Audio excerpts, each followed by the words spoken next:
Hey everyone, here you can see Interprotect has gone on as a barrier coat and the rest of the team are preparing the anti-foul. Jeff then dry fits the shoe to support the bottom of the rudder stock. We add fairing cheeks to shape for better water flow. The team then fit the rudder and align the shoe to the bottom of the skeg.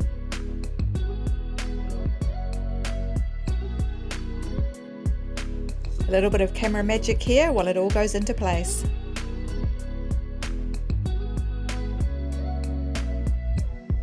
Once everything is aligned, we mix some epoxy to hold the bolts in place. Just like icing a cake really, a few final adjustments are made to get everything absolutely perfect and she is good to go. We have two happy owners who are off to explore New Zealand.